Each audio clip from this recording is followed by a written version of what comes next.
Hello, in today's video I wanted to continue talking about the power of our tongues and the power of words. This seems like something you would be taught in kindergarten, but this is so very profound that the Bible discusses it very greatly. And I think even if we've been taught this in kindergarten or something similar, the Bible takes it a step further, and we need to apply this to our life in a lot of ways. I think the overarching verse that we need to look at for this lesson is James chapter 1, verse 19. It says, "My dear brothers and sisters, take note of this. Everyone should be quick to listen, slow to speak, and slow to become angry." So even here, it is discussed that we need to have control over our words, control over our anger, and being quick to listen rather than quick to speak or get angry. Proverbs 18:21, like I said in the previous video, the tongue has the power of life and death, and those who love it will eat its fruit.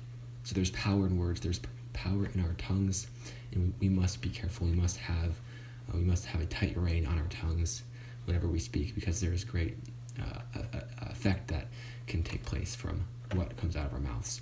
Proverbs 15:4, the soothing tongue is a tree of life, but a perverse tongue crushes the spirit.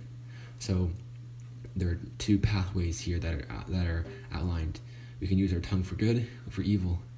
If it's for good, it's like a tree of life. It's great.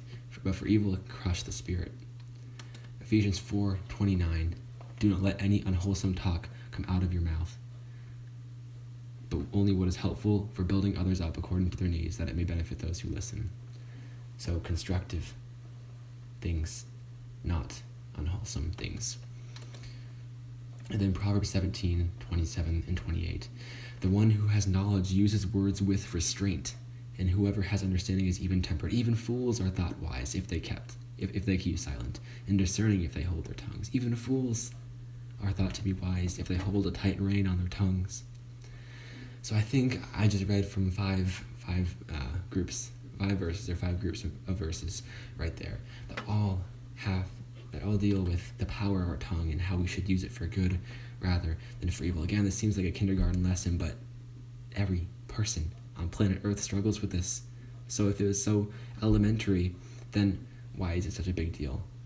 I'm not saying we're going to have a complete grasp of this and completely become perfect in this regard in this lifetime, but I'm saying we can strive to go close to perfection as possible.